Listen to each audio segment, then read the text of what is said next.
Share your stories of going to concerts, buying your first Rush album. Did you meet any members? Get any photos, cheeky stories? In the comments, let me know. G'day guys, how's it going? My name is AussieTash and we are back with another Canadian reaction video for you all. Rush, one of the most greatest Canadian bands of all time. We all know that awesome song, Tom Sawyer. Absolutely love Rush. Since I've been doing this channel, I've been listening to so much of their music. They are absolutely fantastic. Come across this little doco video.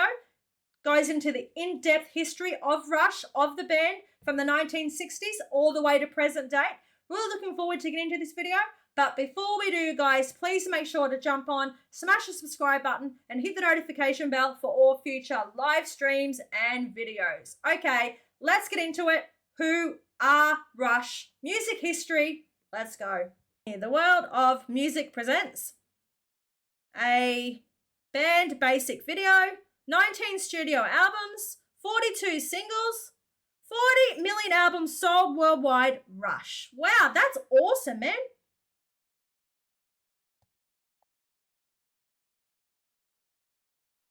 There we go. Humble beginnings.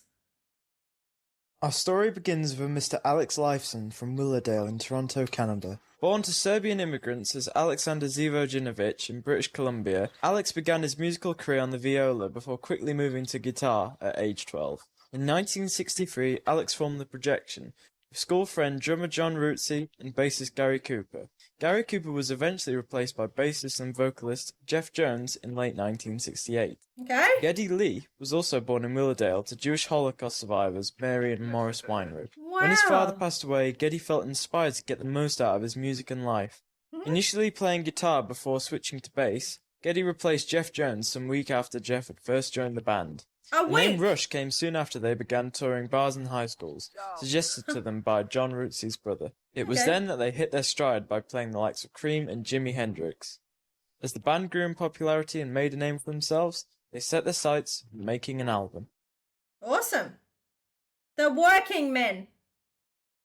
Rush released their first single, a cover of Buddy Holly's Not Fade Away, in 1973. Oh, okay.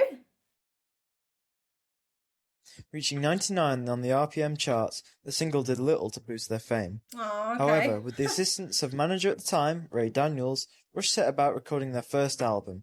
Initially recorded with producer David Stock before being re-recorded with Terry Brown, Rush's self-titled album debuted in 1974. 1974? It was a hard rock monster with clear inspirations from Led Zeppelin and the likes.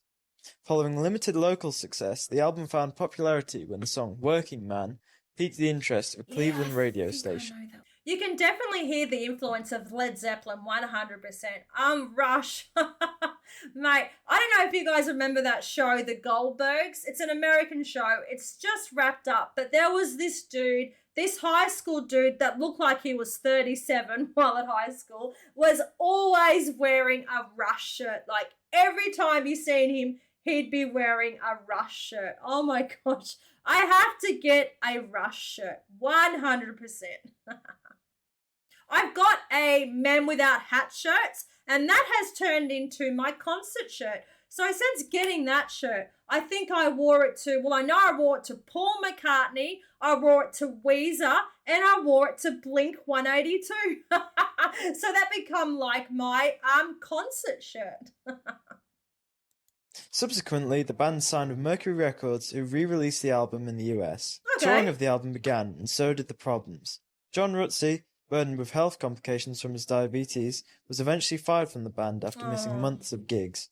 With the absence of a drummer, Alex and Geddy began auditioning, and found none other than Neil Peart. Oh, yep. Neil was born in Hamilton, Ontario, and had his first dealings with music with piano lessons, which had little impact on him. By age 14, his parents had bought him his first drum kit, and by 18, he had travelled to London to further his career. It was here in the UK that he was influenced by philosophy and the idea of individualism that inspired lyrics from songs like Anthem and 2112. Peart's work can also be seen at its best on Rush's second album, Fly By Night, and their third, Caress of Steel, with songs such as the three-part epic The Necromancer, which delves heavily into science fiction and fantasy. Okay.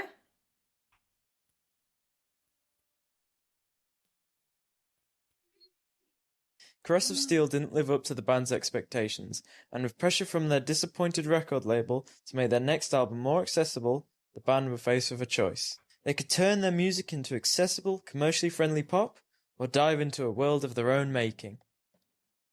They sort of sound a lot like Pink Floyd with some of the music from those albums, don't they? What happens? I'm not quite too sure. The turning point. Let's see what happens with the history of Rush. I'm absolutely loving this, loving learning about this awesome Canadian band. Let's keep on going.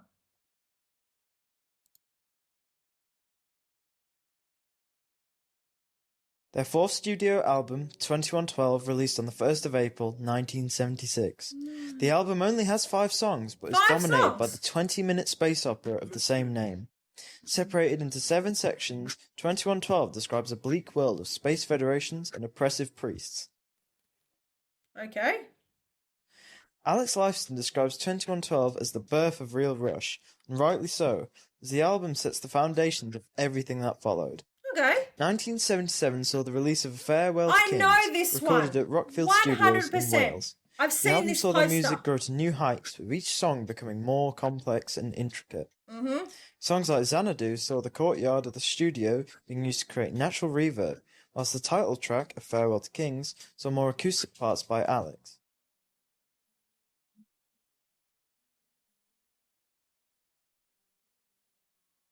The last song on the album, Cygnus X1, saw the continuation of the science fiction displayed in 2112, with the song documenting the journey of a man into a black hole who believed there may be something beyond its event horizon. Okay. The That's continuation cool, of the Cygnus story in 1978's Hemispheres saw the return of the adventurer who stumbles upon Olympus where Apollo and Dionysus fight. The total story adds up to 28 minutes and 33 seconds. Alex and Geddy described the recording of the album as being ambitious, hard to record and draining.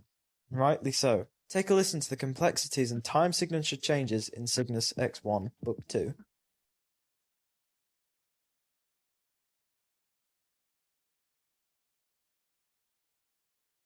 This is cool, At man. this point, things were... Mate, they are definitely your Pink Floyd, aren't they? They are absolutely awesome. I've got to get in to listen to some of these earlier albums, mate, because this sounds fair dinkum awesome. I love old school music, so I'm going to have to listen to more of Rush. Absolutely, 100%. Becoming formulaic, with extended space operas reaching well beyond the 10-minute mark, and with the dawn of the 80s on the horizon, the band was shifting once. The 80s! Oh!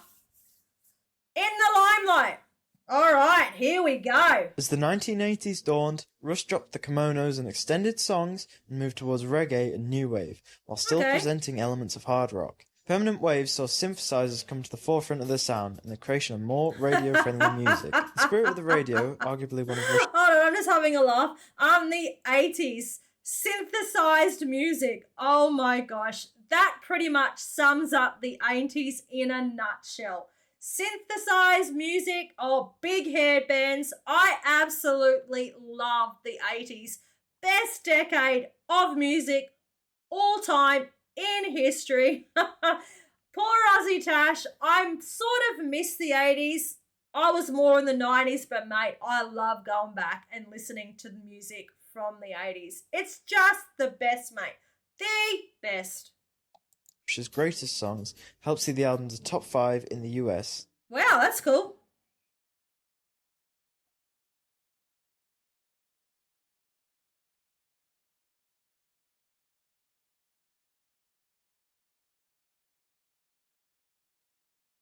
Rather than approaching fantasy and sci-fi, here it looked towards social and emotional elements that helped to build more relatable lyrics. Songs like Limelight saw Neil grappling fame with the following lyric.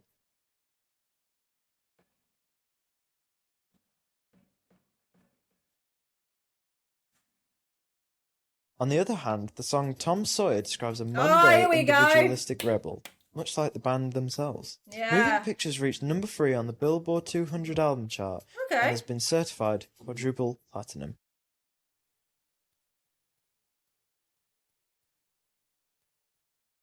Signals saw synthesizers take center stage, more so than their previous albums.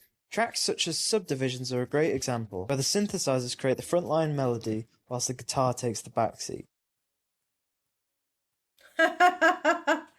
That's very 80s, isn't it? The reggae and ska elements of their last two albums were also stronger than ever, as seen in songs like Chemistry. Their following album, 1984's Grace Under Pressure, saw Rush once again building upon their synthesizer-based sound, with the addition of electric drums, fantastic guitar melodies, and some of the most 80s music videos you've ever seen. Power Windows, released in 1985, saw the peak of Geddy's keyboard obsession. Alex describes the record as a challenge, especially with his diminished guitar work in most of the tracks. Take Middletown Dreams, for example. This track has a clear lack of driven guitars in its verses that probably would have been present on an album like Moving Pictures. It's so 80s, man. I love it. Yeah.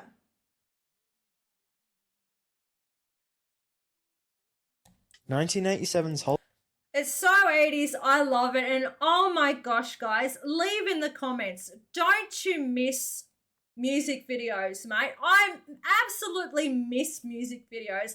Back in the MTV days in the 1980s, music videos were the best, man. Now they don't even do them anymore. They just put it on Spotify and you just download it. And that absolutely sucks because watching music videos was the best because not only would you listen to the song, you'd be dancing to it in front of the TV, doing the actions, air guitaring. Mate, I miss that. I really, really miss that. Hold Your Fire was the last album oriented in this way. The album is a blend of equal parts high octane and solemn emotion, with songs like Force 10 and Time Stands Still showing the spectrum of sound housed on the album.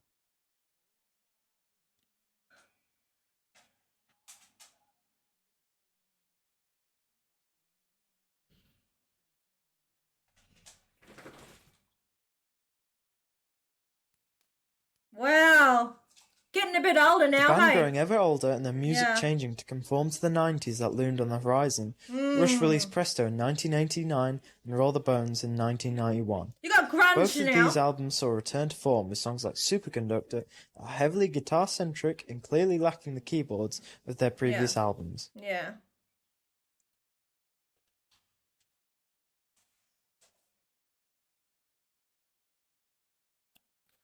I love it, man. Bravado is another song with plenty. Man, the 80s was keyboard and synthetic music. The 90s was about grunge, mate. So it was all about the guitar riff and stuff like that. So obviously they would have had to change it up a bit. It sounds like they did, and mate, they just kept on going. As they got older, they were just like a fine wine, hey, just getting older and better and better. That is so cool, man. How proud you must be of this band, Rush. 40 million albums sold worldwide. And let's think about it. I know these people like Taylor Swift and stuff, you know, they're selling 100 million albums on Spotify. But mate, when you think about it, they just got to press their phone and digitally download it. Like, just like that. In a second, they've sold an album. Mate, bands back in the 60s, 70s, 80s, 90s, mate, they had to physically sell the album or the record, mate. So much harder to do, man. So, yeah, respect. 40 million albums. That is just cool, man. Who remembers buying their Rush album? Their first Rush album, mate? Jump on in the comments, let me know. I love vinyl. I love record. I've still got me some old Beatles records from back in the day. They're like my prized possession. Don't have a record player these days, but yeah, I know I've got Sgt. Pepper's Lonely Heart Club, that vinyl album, and I'm pretty sure I've got like a Johnny Diesel album, but they're an Australian band, an Australian singer. You wouldn't know about him. Plenty of guitars and heavy bass that still retains the emotional flair of songs such as Time Stands Still.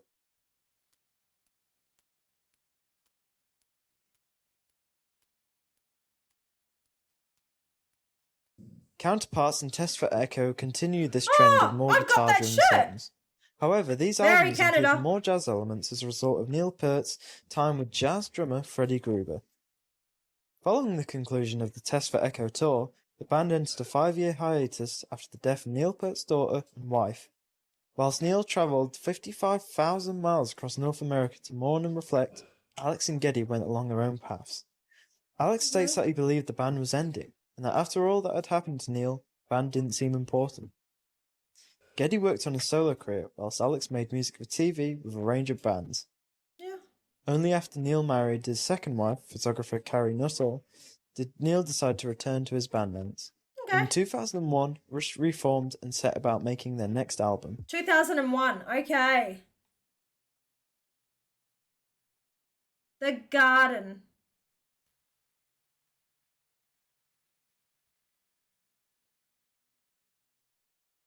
Following their 5-year hiatus, Rush returned to the studio to record Vapor Trails. According to Alex, the album was difficult to make with the raw emotions they were feeling. It looks really familiar to me, that album cover. Something reminiscent of their earlier work. 2002's Vapor Trails was their first album not to include synthesizers since Progressive Steel. Mm-hmm. The album is heavier than any of their previous work. Oh, heavy! Songs like Sweet Miracle and One Little Victory that share comparisons with heavy metal. Okay.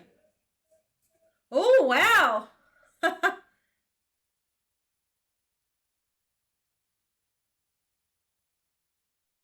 That's a bit heavy there, eh? Their 30th anniversary by touring in the summer of 2004 and even teased that they would be writing new material.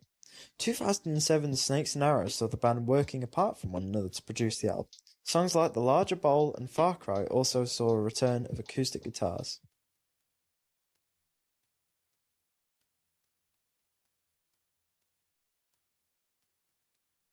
As the band wound down, they released their final studio album, Clockwork Angels, in 2012. Okay. A fantastic concept album that served as a fitting bookend to their career. The album follows the story of a boy who was raised to do as he was told and who believes that life will work out for the best, unprepared for the pitfalls in his life. Everything that they had learnt over the years went into this album, making sure every song could stand on its own while still fitting into the greater narrative. Well, that's awesome, isn't it? The final song in the album, The Garden, serves as a beautiful outro to their career. I don't know if I know that song, The Garden, but I'm definitely going to have to listen to it after hearing, it was their final farewell song, was wrapping things up. So yeah, I definitely want to hear that song. Rush's 40th anniversary tour saw the coming of the true end, with the band growing older and both Alex and Neil's health conditions making it difficult for them to play. On December 7th, 2015, Neil stated that he was retiring, and on January 19th, 2018, Alex confirmed that the band had no more plans to record or tour. Rush's career spanned 41 years and covered a plethora of musical genres, soft rock and synth-based music, all the way to progressive and heavy rock. I love drummers, eh? They're awesome. To end this video, I would like to present a quote from a Guardian article by Michael Hahn. To the last, they could play arenas because they were so loved. Now they are gone, and how perfect is it that they have gone so quietly and gracefully? No rows, no deaths, no crisis. Just 3 friends doing what they want to do. That's cool, the best man. way they know how. There you go, guys. There you have it, the history of Rush. Oh my gosh, I'm going to have to listen to so many more albums, so many more songs, especially The Garden. Bit of an update on this video. The drummer, he has passed away. Oh my gosh. I love drummers of any band. When you think about it, they in the heart and soul of a band, man. They have to just... They've got to work their ass off, mate. They make the songs and everything. So, yeah, just shout out to drummers all over. You are awesome. This was a really cool video, guys. A really good insight into the history of Rush. They're more than just Tom Sawyer. Guys, in the comments, let me know. Share your stories of going to concerts, buying your first Rush album. Did you meet any members? Get any photos, cheeky stories? In the comments, let me know. That was the video for today, guys. If you liked it, please jump on, smash the like button, leave a comment, and of course, remember to subscribe. That really helps me out. Cheers from down under. Take care. Bye.